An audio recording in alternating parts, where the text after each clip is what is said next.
Olá, tudo bem? São tempos de muita transformação, de muita mudança.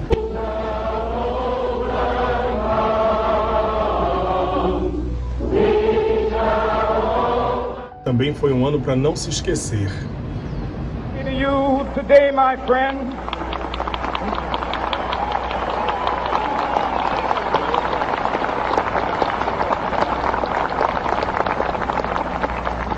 so even though we face the difficulties of today and tomorrow, I still have a dream. It is a dream deeply rooted in the American dream. I have a dream that one day this nation will rise up and live out the true meaning of its creed. We hold these truths to be self-evident, that all men are created equal.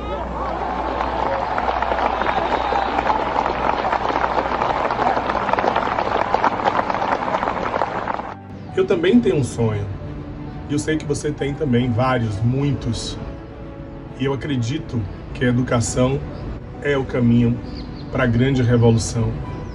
TV Enem, mais um dia de aula para você.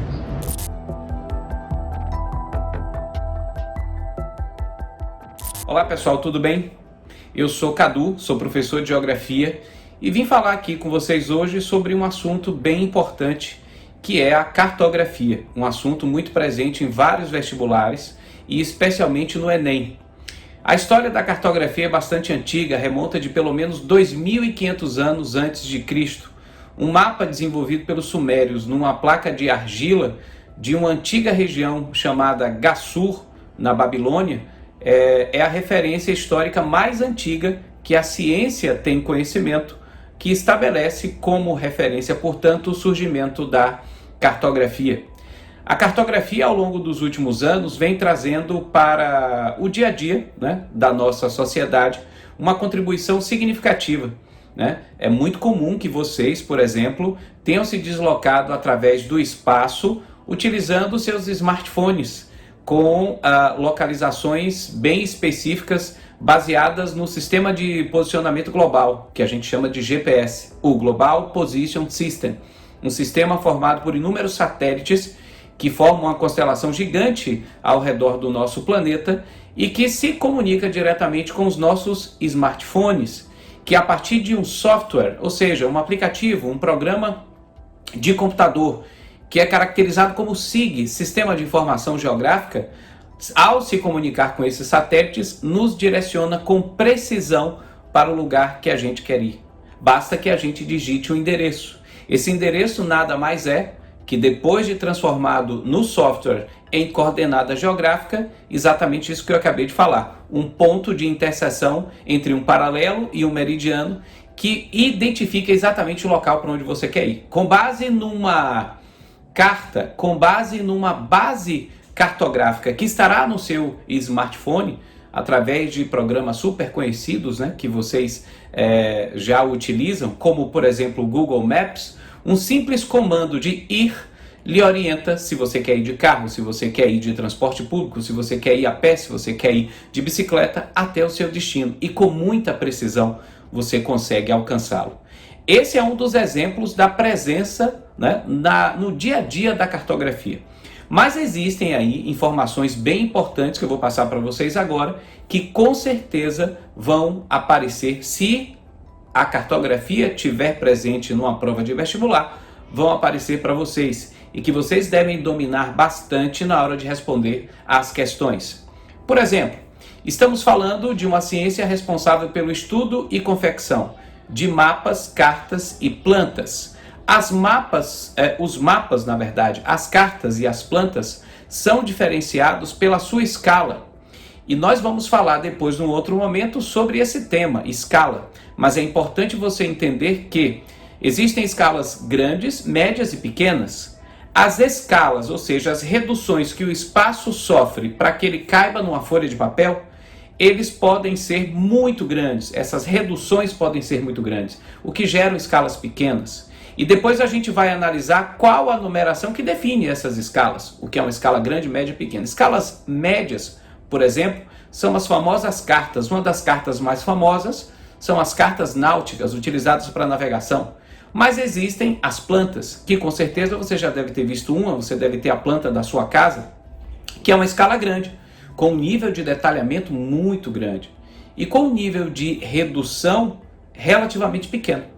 Então é importante entender que esses elementos são conceitos distintos: cartas, mapas e plantas.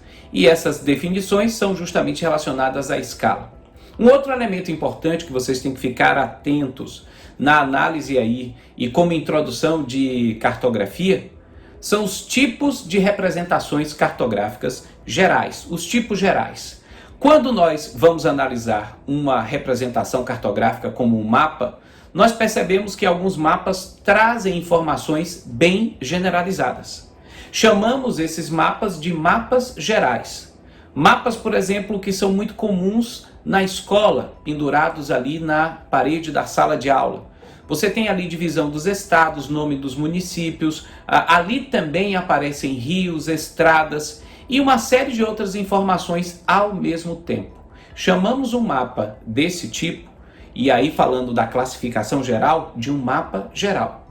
Existem vários elementos ali presentes. Mas perceba que um mapa desse, ele não será um mapa que terá grande importância, por exemplo, para um estudo mais específico.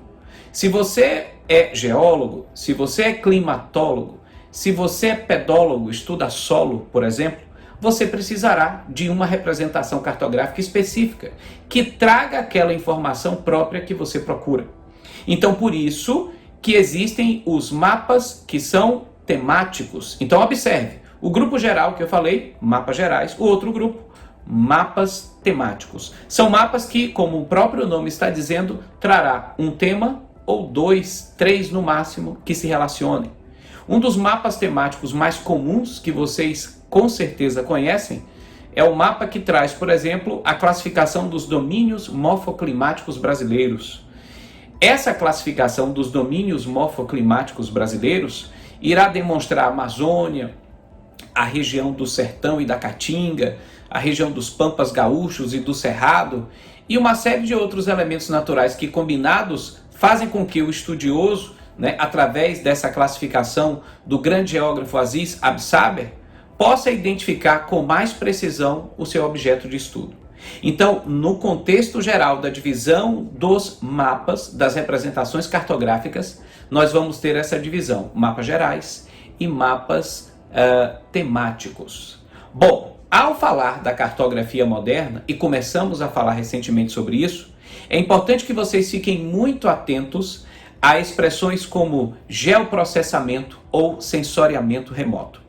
Quando você, por exemplo, está utilizando o seu smartphone com um aplicativo qualquer, como o Google Maps, para que você possa se orientar no espaço, esse aplicativo, ou seja, esse software, que é um SIG, que é um Sistema de Informação Geográfica, ele irá captar informações vindas do espaço, que estão, na verdade, sendo emitidas pelos satélites do sistema GPS, uma grande constelação desses equipamentos que giram ao redor da Terra. Esses equipamentos vão emitir essas ondas que aí sim chamamos essa emissão de sensoriamento remoto, e a partir do processamento de dados georreferenciados que o seu smartphone vai fazer, portanto, geoprocessamento, você consegue identificar a direção, você consegue alcançar o local que você deseja chegar. Então, atenção para as nomenclaturas. Sensoriamento remoto é a utilização da informação que vem do espaço. Por exemplo, existem outros equipamentos que são também de sensoriamento remoto, que podem ser suborbitais. Existem aviões que utilizam radares para fazer identificação através de ondas que são emitidas sobre a superfície, e elas são depois retomadas e assim depois processadas para identificar o objeto de estudo. E uma vez esse processamento ocorrendo dentro de um software, dentro de um programa de computador, chamamos isso de geoprocessamento, ok? Então ficar muito atento à diferença dessas expressões, e essas expressões volta e meia aparecem nas questões justamente por tratar de um elemento muito novo, muito jovem, muito recente, que é essa parte da cartografia moderna. Não esqueçam de associar sempre esses elementos à atualidade, ok? E aos elementos que estão presentes aí no seu dia a dia. Então, em outro momento, a gente se encontra para que a gente possa falar um pouco mais sobre cartografia. Um grande abraço a todos.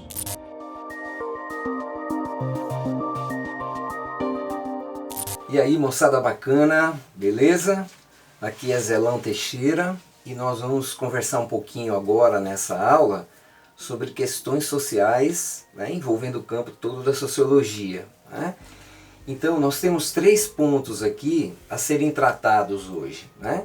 O que é cultura, o que é diversidade cultural e o que é desigualdade social. Vamos tentar ver como é que a gente pode fazer uma articulação entre esses 3 conceitos que são muito importantes para que a gente possa lançar olhares críticos, olhares bastante compreensivos para o social, né? Cultura, gente, é um termo bastante amplo e um termo muito discutido ao longo desses últimos 100 e poucos anos, né? Durante um período se considerou cultura como conhecimento, como um volume grande de conhecimento, ou como uma erudição, né? Depois a antropologia nos traz a ideia de que cultura é tudo o que o ser humano produz num coletivo, né? Num conjunto de pessoas, envolvendo o que ele se pensa da morte, o que se pensa da vida, como as pessoas se relacionam, né? Depois nós vamos ter, no começo ali do século XX, né, na década de 30 mais precisamente, um grupo que vai dizer o que é cultura e o que é indústria cultural. E nós vamos ficar aqui hoje com o conceito da galera dos estudos culturais lá de Birmingham, na Inglaterra, que vai se apropriar desse conceito antropológico de que tudo que nós produzimos é cultura, e vão dizer que inclusive o que é produzido para ser consumido também é cultura. A indústria cultural também é uma forma de cultura.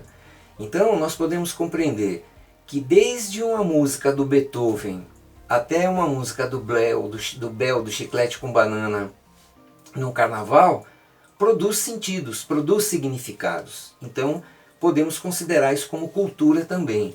Acaba aquela ideia de cultura de elite, cultura popular, cultura superior, cultura de massas. Tudo é produção de cultura, né? E uma outra questão importante sobre cultura, gente, é a ideia de que ela não é da natureza, do âmbito da natureza, né? Por exemplo, o nosso sistema respiratório, o nosso sistema biofísico, o nosso corpo, isso faz parte da natureza da existência, do biológico da existência. Cultura não. Cultura é o que a gente aprende com com todo esse ferramental biológico, físico que a gente tem existindo no mundo. Cultura são sentidos, são significados que a gente atribui para as coisas, beleza? Então por aí nós podemos ir para o segundo tema, pensando na diversidade cultural. Será que todas as culturas são iguais? Será que todos os povos, todas as comunidades, todos os grupos compreendem o mundo, a vida, as coisas que a gente vivencia da mesma maneira? É evidente que não, né? Então, a diversidade cultural, ela nos permite ampliar os nossos olhares para a riqueza da humanidade, para a riqueza das maneiras de existir, né? Você tem, por exemplo, compreensões sobre a vida, compreensões sobre a morte, compreensões sobre o relacionamento das pessoas no decorrer da história e também no tempo presente em diferentes partes do mundo, que são muito específicas daquele momento. Agora, com as mídias, né, com as redes sociais, nós temos também algo que vai ser de uma cultura midiática que o Shinichi, lá no Japão, o Yang Ping, lá em Xangai, na China, e o Zé Pereira, aqui em Salvador, consomem da mesma maneira. Roupas que eles usam que são parecidíssimas, costumes que eles terão de assistir filmes, de assistir séries, de consumir produtos que são muito comuns. Agora, como é que os sentidos e os significados disso que é comum na mídia chega para cada um em cada região do planeta, em cada comunidade? Essa que é a discussão legal da cultura. Nós vamos ter coisas que são consideradas universais, eu questiono muito isso, né? Mas e as questões que são regionais, as questões que são locais? E as nossas compreensões? Será que elas vão receber e vão trabalhar com esses sentidos, esses significados da mesma maneira? Eu acredito que não, né? Então, para finalizar o terceiro ponto, de desigualdade social, nós podemos pensar assim, que cultura também hoje é considerado, né, um fator gerador de diferença. Não são só as classes econômicas. O consumismo, né, ele inclui e exclui pessoas. Fazer parte da cultura de uma tribo urbana, ou não fazer parte dela. Fazer parte de um grupo da sua escola, ou não fazer parte dele.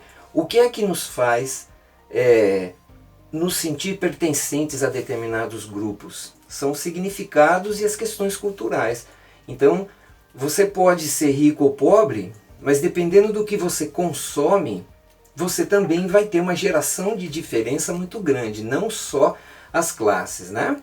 Mas enfim, minha gente, as questões políticas e culturais, elas estão, vamos dizer, no mesmo patamar que as questões econômicas do ponto de vista da geração de diferenças na sociedade que a gente vive hoje, né? Então eu espero que vocês tenham sido provocados para pensar um pouco sobre o que é cultura, o que é diversidade cultural e a desigualdade social nesse contexto. Beleza? Por hoje é só, vamos ficando por aqui. Beijão para vocês.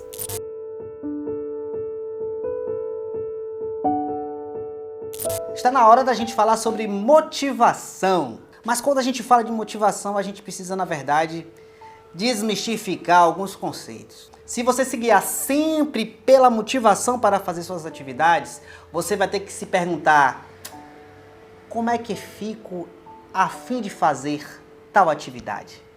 Essa pergunta é um erro, ela na verdade te engana. Quando a pergunta que você deveria fazer era: como é que eu faço o que eu tenho que fazer sem frescura? E não como é que eu fico a fim de fazer. Se você sempre utilizar a motivação para você fazer alguma coisa, o problema é que a motivação ela é para coisas rápidas. Ela é como se fosse aquele corredor de 100 metros e não de 3 ou 4 quilômetros. A motivação é apenas para você começar, mas para você realmente aprender, para você realmente compreender uma coisa, você não precisa de motivação. Você vai precisar de disciplina, saber lidar com a rotina, fazer determinadas ações que são até um pouco repetitivas. É como você vê a academia. Você não vai esperar ficar forte para ir para a academia. Você vai para a academia para poder ficar forte. Entende? Então, você começou, mas depois você tem que utilizar a disciplina, o horário certo que você marcou de fazer, o conjunto de ações ou de matérias que você precisa fazer por dia. Se você acha que você vai estar motivado todos os dias para estudar, é de engano. Basicamente, você precisa de disciplina. O outro exemplo é andar de bicicleta. Andar de bicicleta é muito bom como resultado, mas até você aprender, você vai cair, vai ralar o joelho e é por isso que você vai parar? Não. Você vai continuar pedalando até aprender a andar. Isso é disciplina, continuidade. Não tem muito a ver com motivação.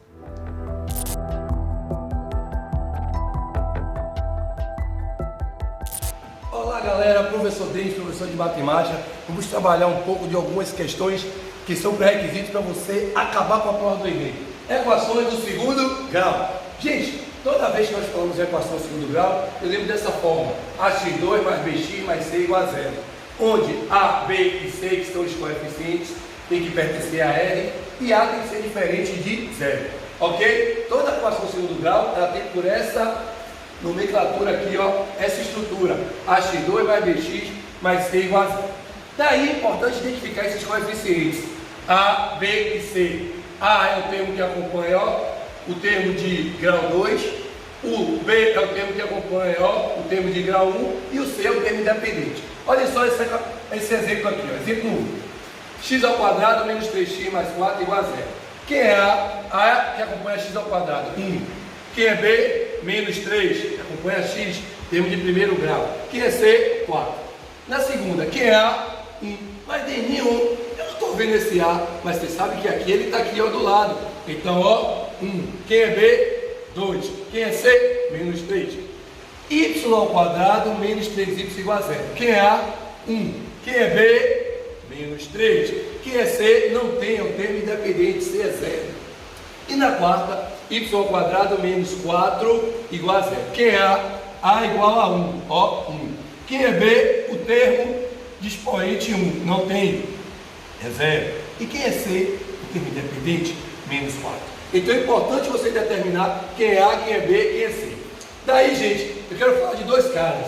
Delta, que é o número, e para calcular delta eu uso a fórmula b ao quadrado menos 4ac, Ave Maria, sensual. É, Deninho, não esqueça não, viu galera? B ao quadrado menos 4ac, Ave Maria, sensual. E esse delta é muito importante, porque quando o delta é maior do que zero, você tem na sua equação duas raízes reais e distintas. Quando o delta é igual a zero, você tem duas raízes reais iguais. E quando o delta é menor do que zero, não existe raízes reais, porque a gente está trabalhando em R. Ok, galera? Bom, e eu tenho também esse camarada chamado de Bhaskara. Como é que eu calculo? Para que serve Bhaskara, Denil? Serve para calcular as raízes. Como é que eu calculo? Menos b, mais ou menos, raiz de delta sobre 2a. Por que mais ou menos? Porque a equação do segundo grau, como é um polinômio de grau maior, e o grau maior dele é 2, vai ter no máximo duas raízes. Então sai x1, x2, menos b mais raiz de delta sobre 2a, e menos b, menos raiz de delta sobre 2a. Ok, galera? Agora vamos ver como é que a gente resolve a equação do segundo grau. Eu tenho aqui, ó, x ao quadrado menos 3x mais 2 igual a zero. Determina primeiro os coeficientes. Quem é a? Tem o que acompanha x ao quadrado, é 1. Quem é b, Deninho? Menos 3. Quem é c? O termo independente. Vou para delta. Delta é igual a b ao quadrado menos 4ac, Ave Maria, sensual. Menos 3 ao quadrado menos 4 vezes a, que é 1, c que é 2. Fica 9, menos 3 ao quadrado dá 9, menos 4 vezes 1 é 4 vezes 2 é 8, delta é igual a 1. Tiro logo a raiz de delta, que dá 1. Galera, como o delta deu 1, eu já sei que eu vou ter duas raízes reais e diferentes, ok? Vou para Bhaskara. Qual é a fórmula? Menos b, mais ou menos raiz de delta, sobre 2a. Então eu tenho menos da fórmula, que é b, menos 3. Ó, mais ou menos, raiz de delta, que é 1, 2 vezes a, 2 vezes 1. X é igual a menos vezes menos dá mais, 3 mais ou menos 1 sobre 2 vezes 1, 2. Sai as duas raízes, x1, x2, x1, 3 mais 1, 4 dividido por 2, 2, x2, 3 menos 1, 2, ó, 2 dividido por 2, tá 1. Então a solução das raízes, 1 e 2. Essa é a forma resolutiva usando Bhaskara, ó, Bhaskara e usando delta. Ok, galera? Agora, vou lhe dar um pulo do gato. Você pode resolver essa mesma equação utilizando, galera, a soma e o produto, que essas são as podemos dizer assim, as relações existentes entre as raízes e os coeficientes. Como assim, Denil? Eu não preciso usar nem delta e nem Bhaskara? É sim, me ensine, eu lhe ensino para você acabar com o Enem. Olha, a equação de x ao quadrado menos 3x mais 2 igual a zero. A mesma equação, ó. Primeira coisa, determina os coeficientes a, b e c. A é o quê? 1, termo que acompanha x ao quadrado. Que é o b? Menos 3, o termo que acompanha o termo de grau 1. E que é c? O termo independente, 2. Soma. A fórmula da soma é menos b sobre a. Eu costumo dizer aos alunos, Sou menos besta agora. E o produto, produto é igual a C sobre A. Pastel de carne apimentada. Um pastelzinho de carne tem que ter uma pimentinha, né, galera? Sucesso. Então, lembrando, soma menos B sobre A, produto C sobre A. Então, vou calcular a soma. Menos da fórmula, que é B, menos 3, menos 3 sobre A, que é 1. Menos vezes menos, mais. 3 sobre 1, 3. Produto, C sobre A, que é C, 2. 2 sobre 1, que é A, dá 2. Então, a soma deu 3, o produto deu 2, Denil. Então, eu tinha que encontrar dois números que somados dê 3 e multiplicados dê 2. 1 e 2, 1 mais 2, 3. E 1 vezes 2, 2. Então, é raiz, 1 e 2. Acabou. Denil é mesmo? Agora com uma restrição, galera. Quando esse A aqui, for o número 2, 3, por aí, entendeu, gente? Então, eu costumo dizer aos alunos, utilize a forma resolutiva. Delta e Bhaskara, certo? Facilita mais para vocês. Agora, quando aqui for 1, você pode facilmente resolver através de quem some produto. Então, treine bastante isso, porque você vai ajudar muito no seu Enem. Galera, agora eu quero resolver com vocês a questão do Enem de 2013, que fala sobre o forno. E esse forno, quando chega a uma temperatura de 39 graus, ele tem uma trava. Ele é em trava. E aí o que acontece? Você não pode abrir o forno. Você só vai poder abrir o forno depois de um determinado tempo. E justamente é esse tempo que ele quer, o tempo de espera, para que você possa abrir o forno. Ele quer, na verdade, o valor de Tzinho. E ele me dá essa função do segundo grau, que eu vou transformar em uma equação. Por quê? Porque ele me dá o tesão, que é 39 graus. Então, quando chegar a 39 graus, olha, a trava. Então eu vou descobrir quanto tempo ele vai esperar para poder abrir o fogão. Então vai ficar, aqui é menos T sobre 4. E aí eu resolvo. Vamos lá, gente? Então vai ficar menos T ao quadrado sobre 4. Olha só, mais 400. Ok? Tranquilidade? Para facilitar, vou jogar isso aqui, para cá. Vou jogar, olha só, gente, para facilitar minha vida, vou jogar isso para cá. Olha, mudei de membro, mudo de sinal, igual a 0. Ok? Vai ficar menos T, menos Q, mais T ao quadrado sobre 4. Olha só, menos 400, e o mais 39 continua. Igual a 0, porque toda equação do segundo grau tem que ser igualada a 0. Então vai ficar T ao quadrado sobre 4. Posso operar aqui, dá menos 361. 361 igual a 0. Tirando o MMC, olha, vai ficar assim, presta atenção. 4, olha só, 4 dividido por 4 dá 1, vezes T ao quadrado, dá T ao quadrado, menos 4 dividido por 1 a 4, vezes 361, vai ficar 1444 igual a 0. Pronto, cancelo aqui, a equação do segundo grau incompleta, tiro logo o valor de T. T ao quadrado é igual a quanto? 1444. T é igual, como é quadrado, mais ou menos, a raiz de 1444. Logo, T é igual a mais ou menos 38. Como não existe tempo negativo, então tempo é igual a 38 segundos. Acabou a questão. Logo, eu entendo que depois de 38 minutos, 38 segundos, ele pode abrir o forno. Sucesso absoluto. Olha, galera, eu usei aqui a equação incompleta, mas você pode também resolver como se fosse uma equação completa. Porque A aqui é 1, B é 0 e C é menos 1444. Pode usar delta e Bhaskara tranquilamente. Galera, um beijo no coração, certo? Espero ter alcançado o objetivo, ter mostrado um pouco da matemática facinho, porque é facinho. Galera, muito obrigado por tudo mesmo de coração e tamo junto. Um beijo!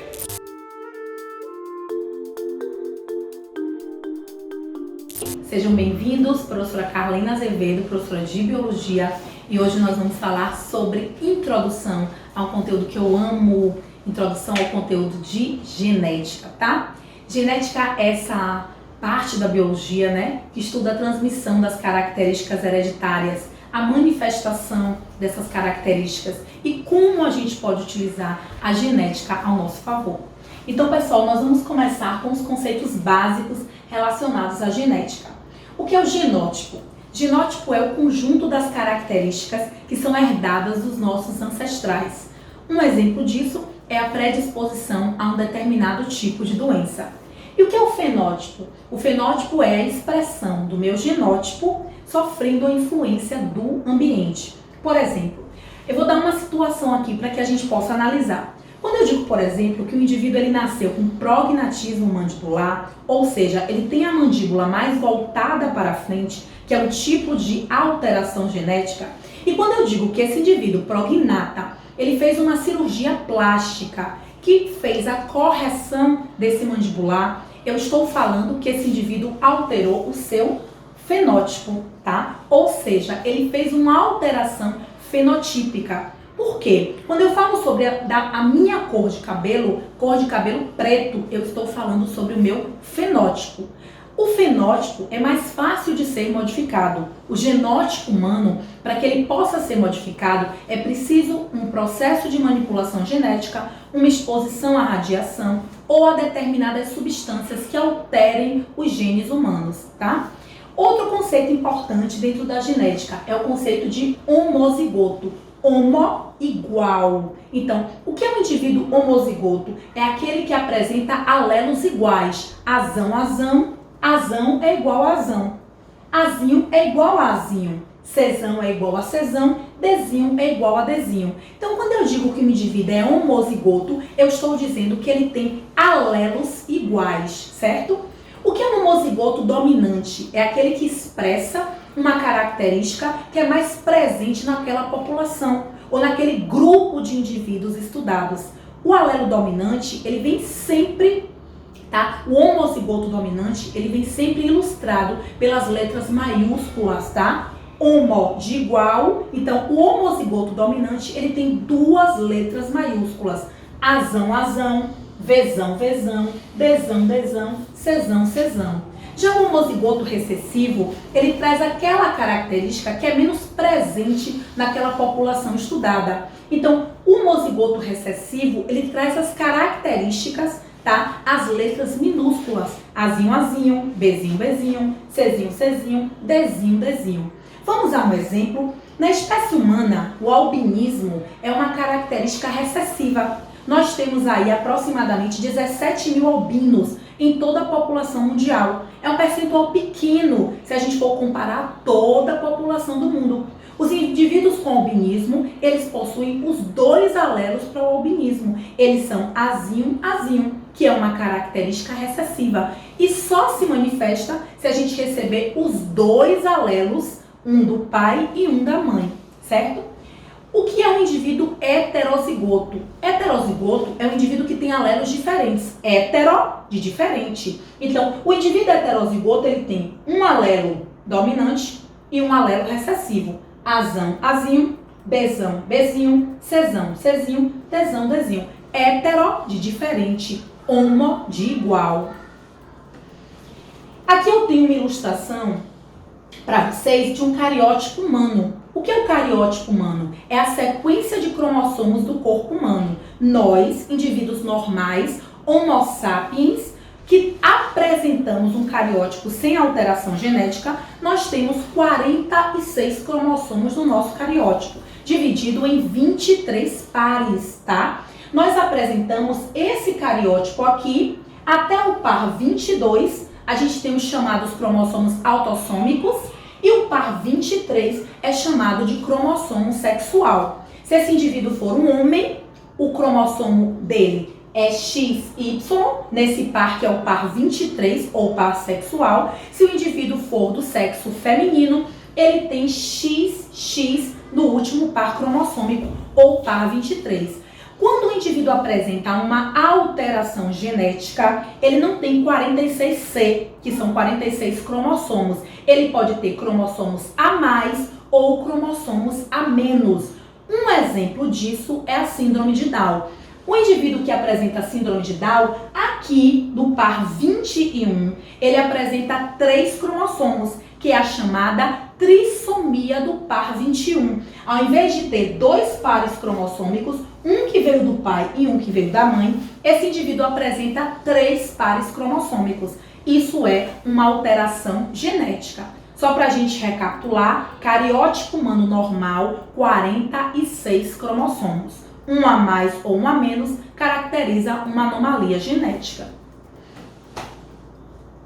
E o que a gente vai estudar? Nós vamos estudar as leis de Mendel, mas antes a gente precisa entender qual foi o método científico utilizado por Gregor Mendel. Ele obedeceu às seguintes etapas. O que Mendel utilizou? Ele utilizou as ervilhas Pisum sativum, que era uma ervilha muito comum no mosteiro que ele vivia. Mendel, considerado o pai da genética, ele era um monge e ele observava as ervilhas presentes no mosteiro que ele vivia. Ele observava que existiam muitas ervilhas de cor amarela e poucas ervilhas de cor verde. Então ele chega à conclusão que amarelo era a característica dominante e que verde era a característica recessiva. Quando a gente trabalha com genética, geralmente a gente utiliza a letra da característica recessiva ou a letra da característica estudada, tá? Isso não é uma regra, mas é o que é mais recomendado. Por exemplo, se eu estou utilizando a ervilha verde e a ervilha amarela, e eu sei que a característica dominante é amarela, a letra da característica recessiva é V, de verde, então eu uso a letra V. Se eu estou estudando o albinismo, que é uma alteração genética no qual o indivíduo tem baixa quantidade de melanina na pele, o que torna-o mais suscetível a doenças de pele, eu utilizo a letra A, que é a letra da doença estudada, certo? Então o que Mendel fez? Ele seguiu 3 passos. Qual foi o primeiro passo de Mendel, considerado o pai da genética? Primeira coisa, ele pegou 2 linhagens puras de ervilha. 2 linhagens puras são 2 homozigotos. Ele pegou uma ervilha amarela, amarela é a característica dominante. Então a ervilha amarela, anota aí no seu bloquinho, é Vzão, Vzão. E ele pegou uma ervilha recessiva. A ervilha recessiva era Vzinho, Vzinho. Ele pegou um homozigoto dominante e um homozigoto recessivo. Quando eu falo de linhagem pura, eu estou falando de alelos iguais, tá? E a partir do cruzamento dessa ervilha amarela pura com a verde pura, ele teve a geração F1. A geração F1 houve outro cruzamento e aí ele deu origem à geração F2, certo? Por autofecundação. Meninos, vamos falar um pouquinho sobre as leis de Mendel. A primeira lei de Mendel, ela estuda uma característica, tá? Qual é a característica estudada pela primeira lei de Mendel? A característica cor da ervilha. A ervilha é amarela ou a ervilha é verde? A característica amarela é dominante, a característica verde é recessiva. E a segunda lei de Mendel, ela já apresenta pra gente o estudo de 2 características. Agora eu estudo, por exemplo, se a semente é amarela, lisa, ou se a semente é verde e rugosa. Na primeira lei de Mendel, monohibridismo, se estuda uma característica. Na segunda lei de Mendel, de hibridismo, se estuda 2, tá?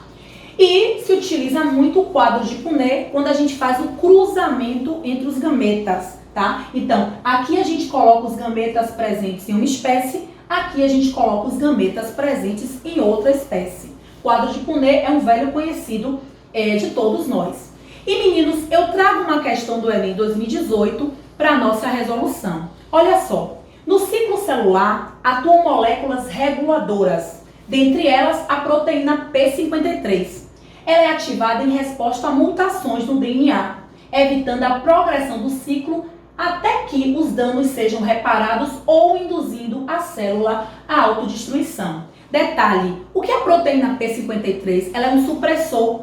Ela identifica a formação de uma célula tumoral. Todas as vezes que há um erro na multiplicação das minhas células e haverá a formação de uma célula tumoral, a proteína P53, ela entra em ação. E ela vai impedir. Olha o que ela faz. Ela induz a célula à autodestruição. Não é uma autodestruição aleatória, é uma autodestruição programada para preservar o meu organismo. Então, olha só. A ausência dessa proteína poderá favorecer. Se eu não tenho a proteína P53, o que é que vai acontecer no meu organismo? Essa questão foi questão do Enem 2018. A resposta correta aqui é: se eu não tenho a proteína P53, eu vou ter uma proliferação celular exagerada, resultando na formação de um tumor.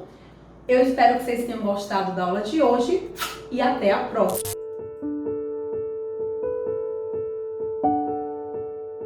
Imagine a cena. Você passou um ano inteiro aprendendo física, química, matemática, biologia, inglês, espanhol, tudo para fazer a sua prova do Enem e conquistar a tão sonhada vaga na universidade.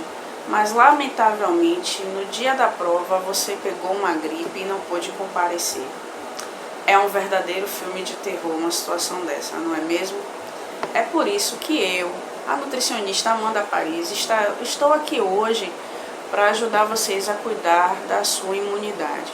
Estamos em tempos de Covid-19 e não podemos em nenhum momento estar descuidando dessa parte tão importante para a nossa saúde. Hoje nós vamos falar sobre vitamina C, que é uma vitamina hidrossolúvel encontrada com muita facilidade em frutas e verduras. Algumas das fontes de vitamina C é a goiaba, a laranja, a tangerina, mas também ela está presente na acerola, no limão, no mamão, na manga e em outras frutas. E nos vegetais, encontramos ela na batata doce e no repolho, por exemplo. Tudo que eu falei são coisas de fácil acesso que encontramos em qualquer mercado, nas quitandas do bairro, nas feiras livres, não é verdade? Mas qual é a quantidade ideal de consumo diário dessa vitamina C? Em relação às frutas, basta, por exemplo, quando se trata de frutas pequenas, a gente pode consumir, por exemplo, 2 laranjas no dia, já bate a quantidade suficiente de vitamina C. Podemos consumir, por exemplo, 3 acerolas, que também já é suficiente para bater essa quantidade de vitamina C diária. Se for optar por sucos, lembrar de tomar os sucos sempre sem açúcar. Por que, Nutri, suco sem açúcar? Mas tem frutas que são muito azedas, eu não gosto muito, não estou acostumado, porque o nosso paladar, ele é um paladar muito viciado. Nós temos um paladar muito inflamado para açúcar e sal. Mas é importante que vocês diminuam diariamente o consumo de açúcar, porque o açúcar no nosso organismo, além de causar os malefícios de diabetes posteriormente e outras doenças, ela traz para vocês uma coisa que vocês não querem porque estão estudando bastante, que é a questão do cansaço. O açúcar, ele faz a gente ficar fadigado, cansado. E a vitamina C vai fazer o contrário, ela vai fazer com que você tenha energia suficiente para conseguir cumprir a sua carga horária de estudos. Além disso, ela vai ajudar no funcionamento do seu cérebro, vai combater a ansiedade também, e junto com o triptofano que eu falei no vídeo anterior, vai ajudar a converter em serotonina, que é o hormônio do bem-estar. Então você vai manter sempre o seu bom humor, além de evitar picos de ansiedade e até de depressão. Além disso, a vitamina C, ela junto com a alimentação diária, no almoço, por exemplo, vai ajudar com que você consiga absorver melhor o ferro presente nos alimentos vegetais. Tudo isso são as vantagens do consumo diário. Então, agora que vocês já sabem, consumam diariamente vitamina C e se precavenham de situações como essa, de ficar gripado ou resfriado, tá certo? Eu vou ficando por aqui hoje e até o próximo vídeo, pessoal.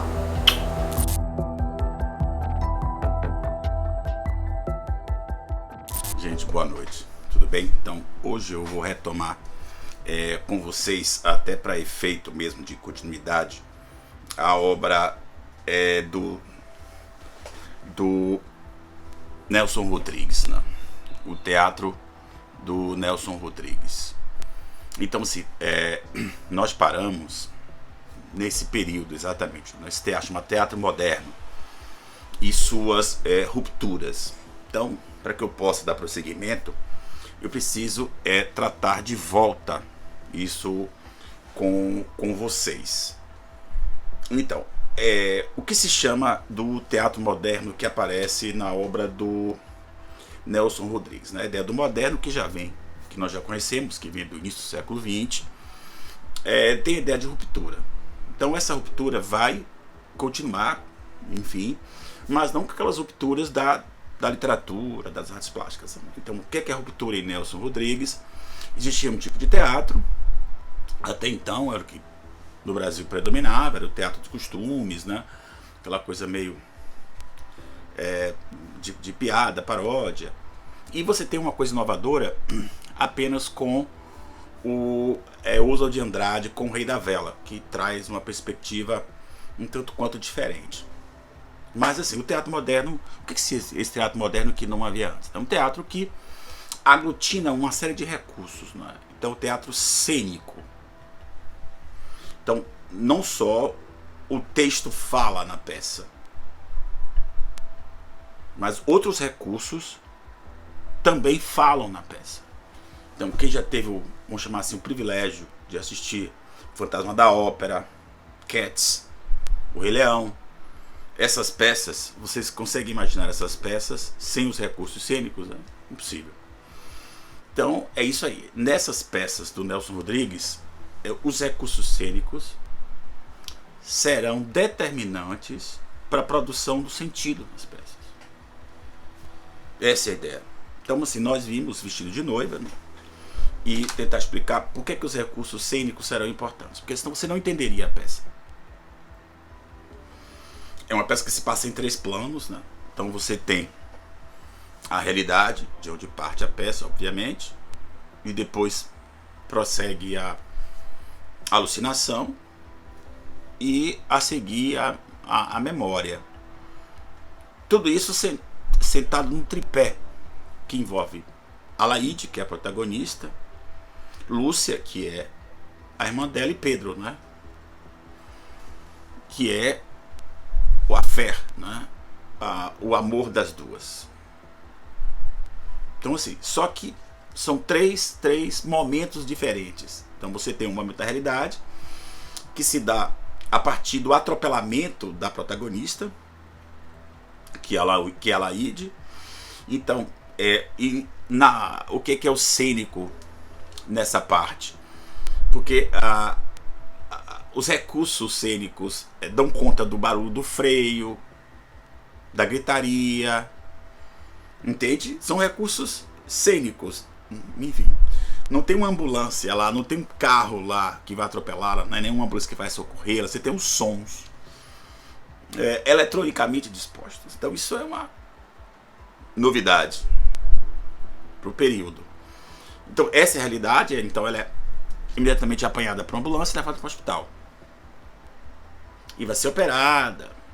Isso é a realidade. Só que nesse caminho do hospital, da cirurgia, do processo de tentar deter a sua morte, ela tem alucinações, né?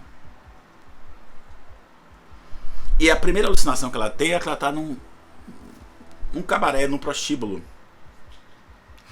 Então lá ela vai conversar com uma mulher que ela nunca conheceu, né? Daí ele dentro da alucinação, que é um tal da Madame Clécy, que era dona do prostíbulo e foi assassinada ali pelo namorado que tinha 17 anos. Ela já era uma mulher mais idosa.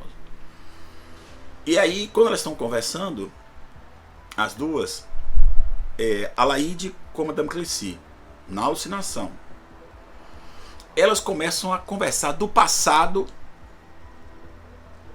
de Alaide com a irmã, com a mãe, com a família.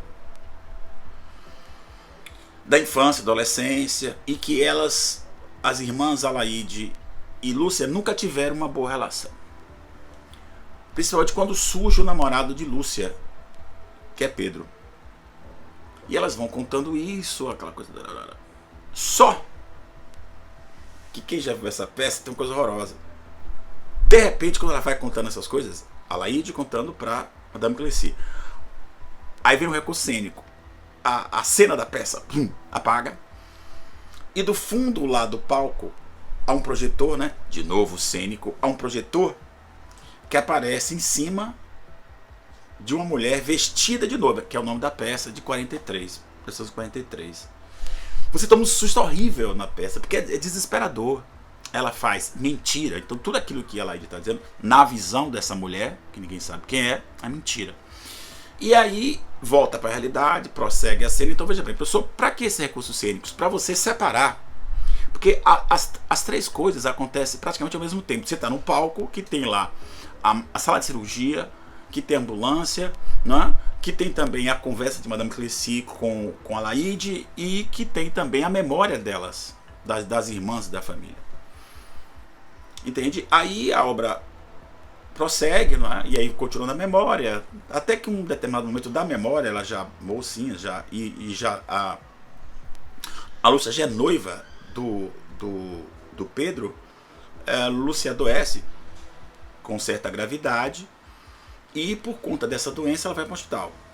Algum tempo depois, ela ficou lá algum tempo, a mãe vai buscá-la e ela estranha, a Lúcia estranha porque não veio a Laide. Mas você não veio e tal. Só que a menina Lúcia tá com um pressentimento, olha, aconteceu alguma coisa de errado.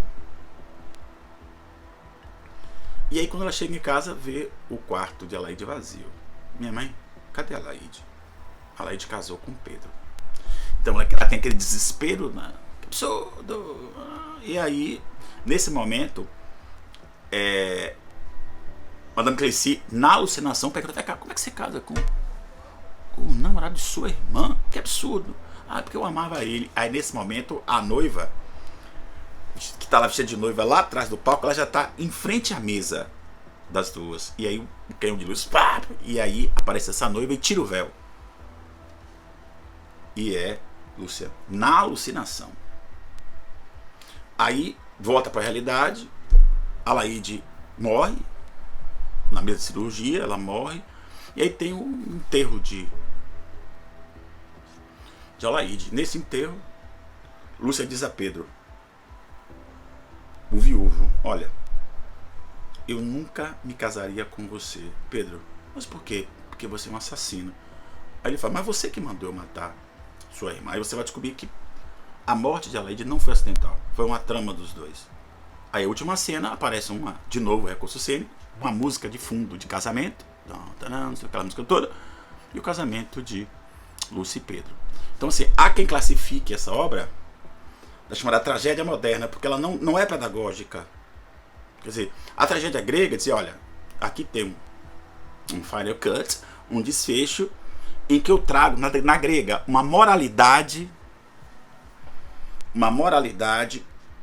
para o público, né? Só lembrar a vocês que na Grécia, quando uma peça era exibida, era feriado. Assim, para que as pessoas tivessem a sua catarse, vissem aquela peça e colocassem seus demônios para fora. Compreendeu? Então é nessa perspectiva. Só que nessa peça não tem. Ninguém presta. Para sua mãe, que nada. Eu acho que quem presta é Madame Cleci, né? Porque ela tem uma certa bondade, assim. Era uma prostituta, uma dona de cabaré, mas tinha uma certa bondade. Então essas personalidades ambíguas são grande questão, tá bom? Então eu vou mandar os slides, né, sobre essa dinâmica que a gente está fazendo para a aula de sexta-feira, desculpe, de quinta-feira, e é só uma retomada. Depois eu prosseguirei com o teatro moderno. Aí eu vou para Ariano Suassuna, entende? Eu vou para o nome dele, meu Deus, o Marcos Moreno. Então eu vou para essa gente, Plínio Marcos, eu vou para essa gente, entende? Mas primeiro eu preciso dar essa busca do que nós perdemos um pouco lá atrás, tá bom? A dream that one day even the state of Mississippi, a state sweltering with the heat of injustice, sweltering with the heat of oppression, will be transformed into an oasis of freedom and justice. I have a dream that my 4 little children will one day live in a nation where they will not be judged by the color of their skin, but by the content of their character. I have a dream today.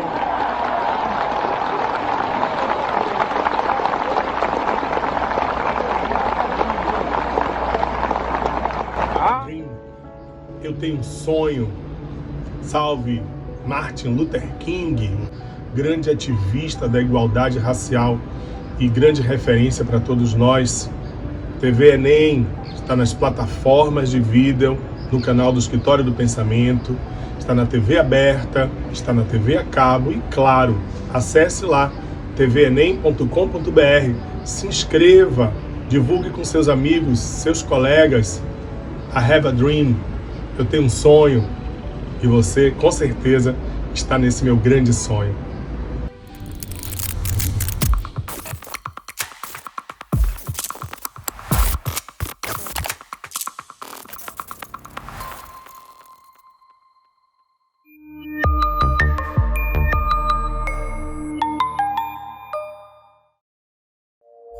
Thank you.